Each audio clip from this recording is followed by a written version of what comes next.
Good morning, students. Students, we have started our fifth chapter, industries. और इसका first part हम कर चुके हैं, and this is the second part. In the first part, we have discussed about classification of industry and about industry. इन सबने industry के बारे में पढ़ा. Then we have classified the industry. After that, we have discussed about factors affecting the location. उसके बाद हमने industrial system को पढ़ा, सब इंडस्ट्रियल रीजन जो है उनको पढ़ा. आज जो हम डिस्कस करेंगे वो करेंगे हम इंडस्ट्रियल डिजास्टर से.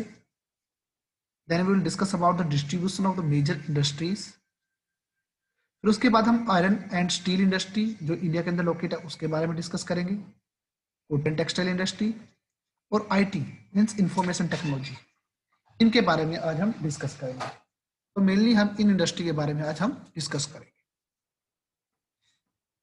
So now we will discuss about the industrial disaster. Industrial disaster के बारे में देख लेते हैं. ठीक है. Industrial workers, they are sometimes required to work in a dangerous zone. Means industry में हम काम करते हैं, मशीनों से हमें हमारा मतलब होता है, and these are the electric driven machine, power driven machines. वो सिचुएशन कई बार क्या होती है कि हम कई बार डेंजरस जोन में काम करना पड़ जाता है. ठीक है. इट मीन्स से हमारे साथ कभी भी मिस हैपनिंग हो सकती है. ठीक है. And when this mishappening is created, this is called industrial disaster, and sometimes it create a huge loss of property and you can say life also. वो आपकी इंडस्ट्रियल डिजास्टर कहलाती है. Technical failure due to any lapse, वो कोई भी reason हो सकता है, चाहे वो टेक्निकल रेगुलर मेंटेनेंस नहीं कर पाए या टेक्निकल जो इक्विपमेंट हम यूज कर रहे हैं उसकी वजह से कोई टेक्निकल फेलियर हो गया, या हम कई बार सिचुएशन क्या होता है कि हम थोड़ा सा गलत तरीके से उसका यूज कर पाए, तो समटाइम्स इट क्रिएट एक्सीडेंट, इनकी वजह से एक्सीडेंट हो जाता है. ठीक है. वो आपका इंडस्ट्रियल हजार्ड होता है. There are some risk reduction measures which if followed can prevent large scale disaster.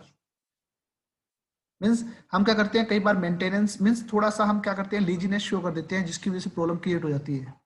अगर थोड़ा सा हम इन सब चीजों के ऊपर स्टेप प्रॉपर मैनर से उठाएं तो ये लार्ज स्केल के जो डिजास्टर है इन्हें रोका जा सकता है. Industrial area should be located far from the residential area. सबसे पहला तो ये इंपॉर्टेंट है.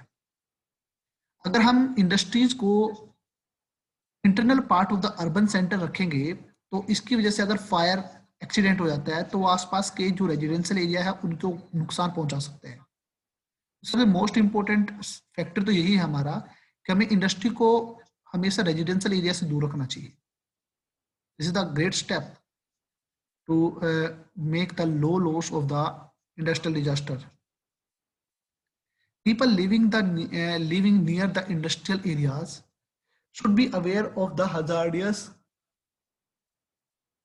materials handles in these industries and their effect on the human in case of any accident. जो आसपास के एरिया में रहते हैं उन सबको इनके बारे में पता होता है, उन सब के बारे में आपको उनको अवेयर भी होना चाहिए.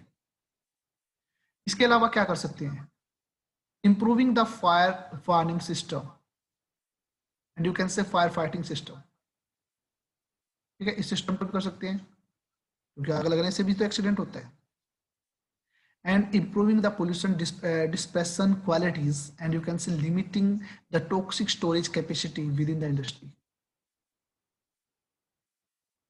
तो दीज आर सम थिंग्स जिनके माध्यम से हम इन इंडस्ट्रियल डिजास्टर को रोक सकते हैं.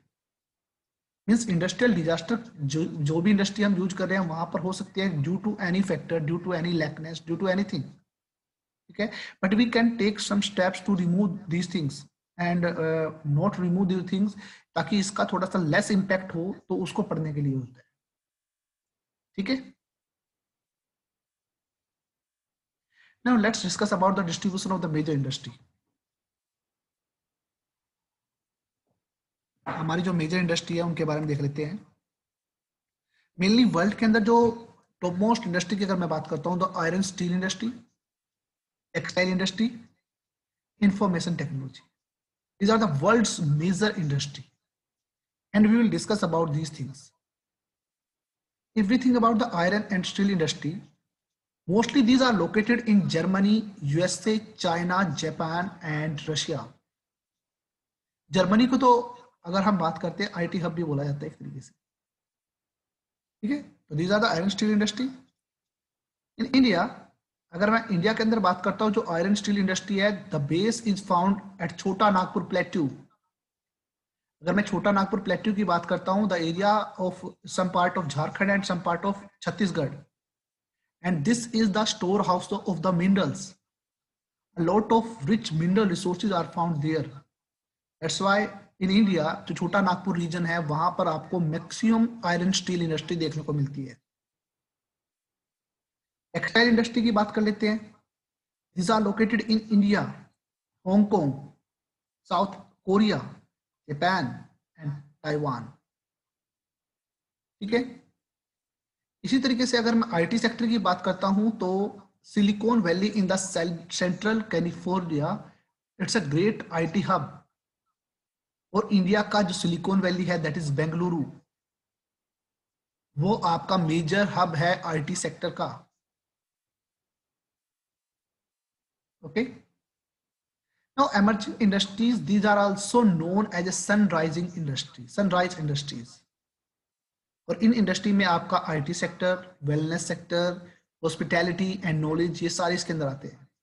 तो आपका जो आईटी सेक्टर है, उसको हम सनराइज इंडस्ट्री के नाम से भी जानते हैं, because it has a great potential for generating employment and for getting foreign exchange and for getting money. So that's why it is called sunrise industry. So now we will discuss about the iron and steel industry. अब हम iron and steel industry की बात कर लेते हैं। अगर मैं iron steel industry की बात करता हूं, it comprises different inputs, processes and output. इसके अंदर डिफरेंट चीजें होती है। And if we think about the iron based industry, इसका सबसे फर्स्ट पॉइंट तो आप यही बोलोगे, it is a mineral based industry, because it depend for their raw material on the minerals. That's why it is called mineral based industry.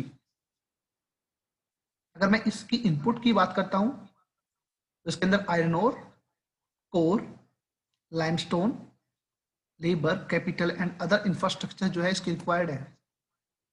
And if we think about in the processing, iron ore is converted into steel by undergoing different stages like smelting, like refining, etc. तो इस तरीके से हम इसको steel में convert करते हैं। The process through which metals are extracted from their ores by heating beyond their melting point, it is not smelting. आपको पता होना चाहिए स्मेल्टिंग क्या होता है। हमने स्मेल्टिंग बोला ना, हमने कहा कि आयरन ओर से हमने आयरन ओर को कन्वर्ट करें स्टील के अंदर, तो उसके अंदर हम we have gone different stages जहां पर स्मेल्टिंग था। तो what is smelting? This is the process through which metals are extracted from their ores by heating them. और यहाँ पर जो हीटिंग है, it is beyond their melting point, melting point से भी ज्यादा, वो आपका स्मेल्टिंग कहलाता है, ठीक है। और मैं अगर आउटपुट की बात करता हूं, तो हमने इससे क्या प्राप्त किया? स्टील, ठीक है। हमने क्या बात की आयरन स्टील इंडस्ट्री के अंदर? इसके अंदर हम इनपुट्स डालते हैं, इनपुट्स में हमारा रॉ मटेरियल हो गया, अब रॉ मटेरियल में आयरन ओर हो गया, कोर हो गया, लाइमस्टोन हो गया। फिर हमें लेबर की रिक्वायरमेंट है ना, पैसा भी चाहिए हमें, अदर इंफ्रास्ट्रक्चर भी चाहिए, दैट इज इनपुट। प्रोसेस की, प्रोसेस में हमने स्मेल्टिंग एंड रिफाइनिंग जो भी स्टेजेस हमने फॉलो की, वो सारी की सारी स्टेप फॉलो किए। उसके बाद जो आउटपुट अचीव हुई, दैट इज स्टील, उससे हमने स्टील बनाया। If we think about the steel, it is the backbone of the modern industry. Reason क्या है? क्योंकि it is used as a raw material for almost all the industries. इस industry को हम basic industry भी कहते हैं। अगर मेरे को दूसरी कोई इंडस्ट्री स्टैब्लिश करनी है, तो रिक्वायर्ड टूल्स एंड मशीन्स, और वो टूल्स एंड मशीन कहां से बनेंगे? इसी आयरन एंड स्टील इंडस्ट्री से निकल के आएंगे। okay? If we think about the availability of raw material, cheap labor, transport facilities and market facilities, these are a few advantages जिसकी वजह से आयरन स्टील इंडस्ट्री इंडिया में बहुत ज्यादा डेवलप हुई है। मींस इंडिया के अंदर हर एक प्रकार की फैसिलिटी अवेलेबल है इस इंडस्ट्री की। तो that's why it is a most important industry in India, and it is very successful industry in India. जो इम्पोर्टेंट जो प्रोड्यूसिंग स्टील प्रोड्यूसिंग सेंटर्स हैं इंडिया के अंदर, वेस्ट बंगाल, यहाँ पर बर्नपुर और दुर्गापुर, मैप में पता होना चाहिए बेटा कहाँ पर है, Jharkhand, Bokaro and Jamshedpur is the most important point. In Chhattisgarh it's Bhilai, and in Orissa it is Rourkela, and this is the छोटा नागपुर रीजन जहां पर आपको इंडस्ट्री मिलती है. इसको stand for Tata Iron and Steel Company Limited. It was the first major steel producing company set up in 1907 in Jamshedpur in India. It is the most important iron steel industry. If you think about the major steel industry in the world, it is in Germany, USA, China, Japan, and Russia. India's steel production increased from 1 million ton in 1947, and right now in 2002, that is 30 million ton. So production has been increased. Pittsburgh in USA, it is an important steel city and also has many other factors that use steel as a raw material. Pittsburgh है USA के अंदर, ये most important steel city है. जैसे हमारे India के अंदर जमशेदपुर है, तो ऐसे यूएसए के अंदर पिट्सबर्ग है. Let's think about the Jamshedpur. If you think about the before independence, इसको that is Tata iron steel company limited, it was only one iron steel plant in the country and it is privately owned company. But after independence, the government set up different and you can several iron steel plants. If we think about TISCO, it was started in 1907 at Sakchi, near the confluence of the river of Subarnarekha and Karkai in Jharkhand. बाद में जो साक्षी था, it was renamed as a Jamshedpur, उसको जमशेदपुर का नाम दे दिया गया. अब क्वेश्चन यहाँ पर आता है कि साक्षी को ही क्यों चूज किया गया, ऐसे क्या रीजन थे कि साक्षी जो था वो एक इंपोर्टेंट हब बन गया स्टील प्लांट का. तो याद कीजिए वो सारे के सारे फैक्टर्स जो कि मैंने लास्ट लेक्चर में डिस्कस किए थे, क्या वो सारे के सारे फैक्टर यहाँ पर अप्लाई होते हैं. You can see it. This place is only 32 km away from the Kalimati station of Bengal-Nagpur railway line. पहला रीजन रेलवे लाइन है आसपास में. It was close to the iron ore, coal and manganese deposit, as well as to Kolkata, which provide a large market also. अगर मैं इस area की बात करता हूँ तो आसपास में आपको जो इनपुट्स हैं लाइक आयरन ओर, कोल और मैग्नीज इजिली मिल जाते हैं. सेकेंड थिंग, कोलकाता इसको एक पोर्ट प्लस मार्केट दोनों चीज प्रोवाइड करती है. इसको जो अगर मैं बात करता हूं, it gets coal from Jharia coal field, iron और limestone and dolomite and manganese it is from Odisha and Chhattisgarh. यहां से आराम से मिल जाते हैं. खरकाई एंड सुबर्णरेखा रिवर यहां पर हैं, तो sufficient amount of water is available here. And government initiative provide adequate capital for the later development. Government ने इसको आप कह सकते हो बेनिफिट दूसरे प्रोवाइड भी किया है, तो गवर्नमेंट पॉलिसी भी इसको अलाउ करती है. तो उस तरीके से अगर मैं सारे फैक्टर्स की बात करता हूँ, like availability of raw material, it is available. Second thing, availability of cheap skilled and unskilled labour की अगर मैं बात करता हूँ, तो Jharkhand, West Bengal, these are the you can say these are the areas where you can say crowded areas, you can say उन्हें हम crowded areas कह सकते हैं, और सब कुछ वहां पर मिलता है. इसके अलावा एनर्जी रिसोर्स की बात करता हूं तो कोल फील्ड भी आसपास में मिल रहा है. अगर मैं वाटर फैसिलिटी की बात करता हूं तो वहां पर जो रिवर्स है उनसे सफिशिएंट मात्रा में वाटर भी मिल रहा है. That's why Sakchi is chosen as to set up a plant, steel plant, इसीलिए इसे चूज किया गया. और ये साक्षी जो है, जो ये साक्षी है, इसे बाद में जमशेदपुर का नाम रखा दिया गया. Now let's think about the Pittsburgh of USA. It is an important steel city of the United States of America. Now why it is developed as a steel industry या iron steel industry. Now let's think about the raw material like coal. It is available locally. Local manner से ही उनको वहां पर वो मिल जाता था. While the iron ore comes from the iron mines at Minnesota, that is 1500 kilometer from the Pittsburgh. मैंने बेटा आपसे ये बात डिस्कस की थी कि जरूरी नहीं है कि हर एक प्रोडक्ट आपको ऑन द स्पॉट वहीं पर मिले। आसपास के एरिया में अगर आपको मिलता है और आपका अच्छा एफिशिएंट नेटवर्क ऑफ ट्रांसपोर्ट है तो इजीली आपको उसका बेनिफिट उठा सकते हो। Between these mines and Pittsburgh, Great Lakes waterways is present, which is the one of the world best route of for shipping or cheaply. देखिए यहाँ पर ग्रेट लेक आपको मिल गई तो आपको चीप ट्रांसपोर्ट फैसिलिटीज अवेलेबल हो गई है। ठीक है, अगर चीप ट्रांसपोर्ट फैसिलिटी मिल गई इट मीन्स क्या हुआ, इट मीन्स बेनिफिट ये हो गया हमारा कि आपको वहां पर जो रॉ मटेरियल है वो इजिली अवेलेबल हो गया। Trains carry the ore from Great Lakes to the Pittsburgh area. अब ग्रेट लेक से वो पिट्सबर्ग एरिया तक वहां पर ले जाती है। The Ohio, Monongahela and Allegheny, these are the rivers जो वहां पर प्रॉपर मैनर से वाटर सप्लाई करती है। Today, large steel mills, they are located in the valley of the Mongolia and the Allegheny rivers. यहाँ पर अधिक मात्रा में आपको ये मिलती है। Finished steel जो प्रोडक्ट जो बनता है, it is transported to the market by both land route and water route. अगर मैं जो फिनिश प्रोडक्ट की बात करता हूँ वो लैंड रूट के माध्यम से भी और वाटर रूट के माध्यम से भी वहां पर जाता है। Other factories present in the Pittsburgh are steel as their raw material to make many different products like railroad equipment, heavy machinery, yeah, other things.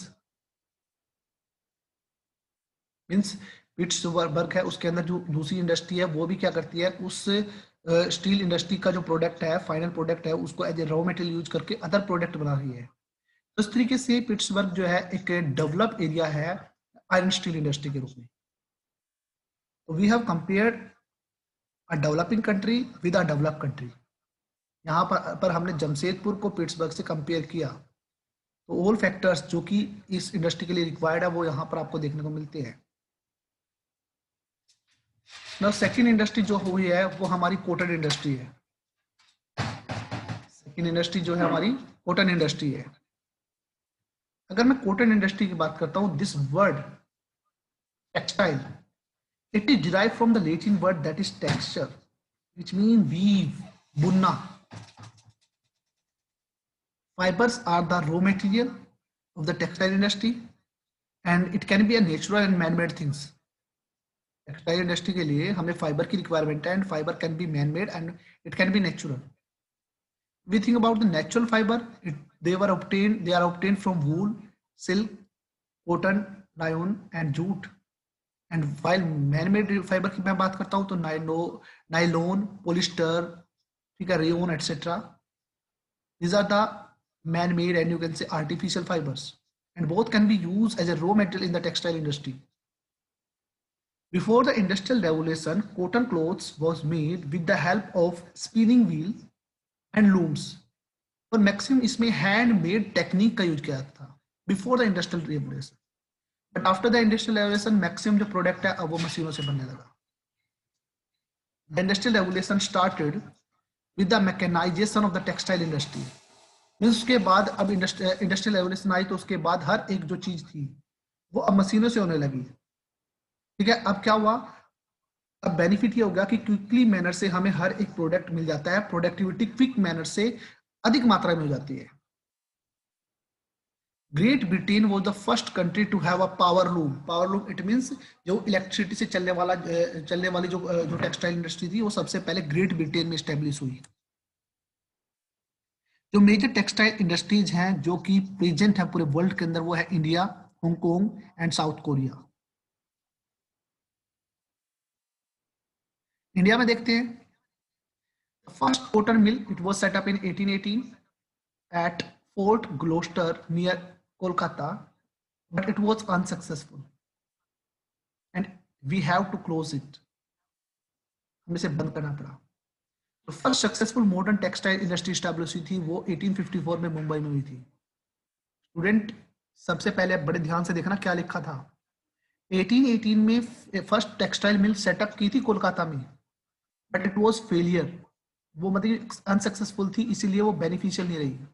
हम बात करेंगे सक्सेसफुल मॉडर्न टेक्सटाइल इंडस्ट्री की, वो 1854 में है मुंबई के अंदर। अगर कभी भी आपसे फर्स्ट टेक्सटाइल इंडस्ट्री की बात की जाए तो आप यही लिखोगे 1854 के अंदर मुंबई के अंदर। It was a successful modern textile mill. Mumbai, it is located in Maharashtra. It is the largest textile city in India, followed by Ahmedabad in Gujarat. Near about 1/3 of the total production of textile industry is exported. अगर हम बात करते हैं total production में से 1/3 जो part है वो एक्सपोर्ट करते हैं। और जो हमारे इंडियन टेक्सटाइल का सबसे बिगेस्ट इंपोर्टर है वो यूएसए है। अगर मैं मुंबई की बात करता हूँ या अहमदाबाद की बात करता हूँ, ठीक है, यहाँ पर आपकी कॉटन मिल्स काफी मात्रा में है। रीजन क्या है? क्योंकि हर एक फैसिलिटी यहाँ पर मिलती है। अगर मैं मुंबई के एरिया के आसपास के एरिया की बात करता हूँ तो ब्लैक सोइल एरिया है, कॉटन इजिली अवेलेबल है, skill unskilled labour easily available है, वाटर फैसिलिटी इजिली अवेलेबल है, नेटवर्क फैसिलिटी भी है। ठीक है, तो यहाँ पर अच्छी मात्रा में अगर हम बात करते हैं कॉटन वगैरह अच्छी मात्रा में प्रोड्यूस किया जा सकता है। और 1/3 जो टोटल प्रोडक्शन है वो आपका एक्सपोर्ट होता है, और सबसे बड़ा जो इम्पोर्टर है वो है USA. Initially, the cotton mills were concentrated in the state of Maharashtra and Gujarat. Reason क्या था? Due to the favourable climatic condition.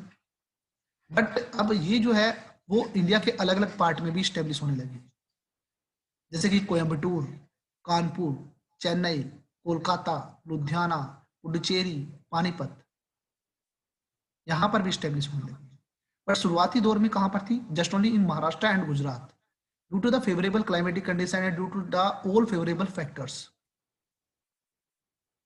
ठीक है, easy availability of raw material, suitable climatic condition, flat area, easy access to skilled and semi unskilled labor due to the densely populated area of the Gujarat and neighboring areas of Maharashtra.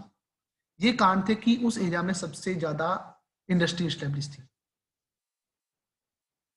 Ahmedabad, it is known as a Manchester of India. It's a 1 marks question, important question for you. ऐसे ही Manchester of Japan है, that is Osaka, and it is considered the hub of the textile industry in Japan. Japan के अंदर जो textile industry का hub माना जाता है वो आपका ओसाका माना जाता है, उसे मानचेस्टर ऑफ जापान कहा जाता है। और इंडिया का जो मानचेस्टर है वो अहमदाबाद है।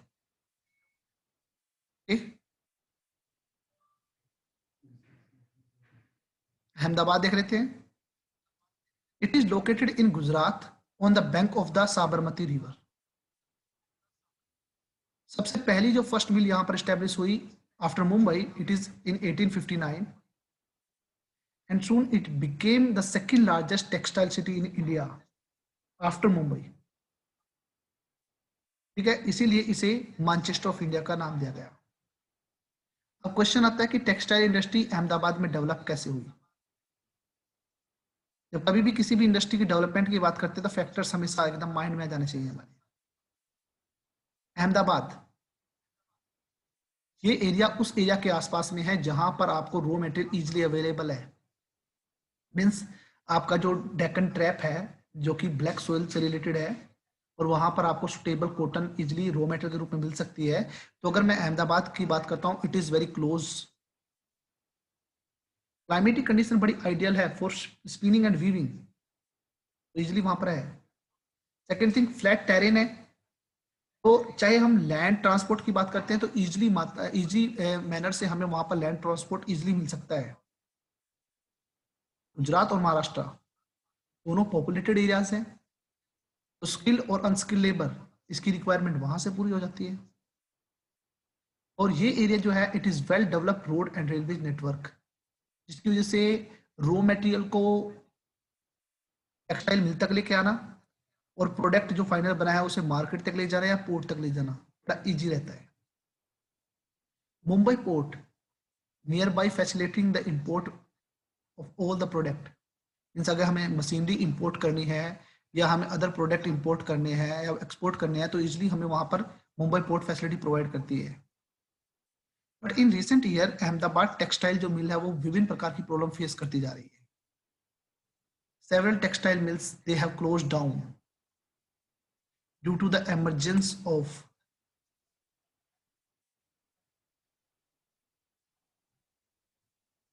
new textile centers in the country, and second reason है कि हमारी जो machines है they are not up to mark, upgraded नहीं है। ऐसे कुछ रीजन है जिनकी वजह से हमारी जो अहमदाबाद टेक्सटाइल मिल्स है वो विभिन्न प्रकार की प्रॉब्लम फेस करती जा रही है। Now let's think about the Osaka, जो कि जापान के अंदर है, and it is an important centre of the Japan. Textile centre important माना जाता है जापान का, और that's why it is called Manchester of Japan. Now again the question कि टेक्सटाइल इंडस्ट्री ओसाका में कैसे डेवलप हुई। The extensive plain around the Osaka ensured that land was easily available for the growth of the cotton mills. पहला reason, climatic condition warm and humid है, तो spinning and weaving it is very it is for spinning and weaving it is well suited climatic condition. वहां पर एक river है योडो, it provide sufficient water facilities for the mill, and this area is a populated area, that's why labor is easily available. Location of the port facilities for importing the raw material and for exporting the textile products, it is easily available. The textile industry at Osaka it depend completely upon the imported raw material.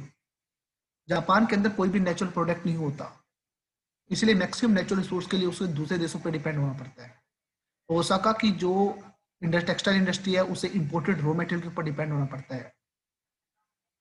जो Osaka है वो Egypt, India, China and USA यहाँ से cotton को import करती है, और इसका जो फाइनल फिनिश प्रोडक्ट होता है it is mostly exported, and it is good quality and low price product, तो इसलिए ये बड़ा मार्केट में बेचा जाता है। Recently, the cotton textile industry of Osaka it has been replaced by other industries. Means वहां पर अदर इंडस्ट्री भी स्टेब्लिश हो चुकी हैं, like iron steel industry, ship building industry, automobile industry, electric equipment industry and cement industry etcetera वहां पर देखने को मिलती है। ठीक है, रिसेंटली ये this industries has opened. Now let's discuss about the last industry that is information technology.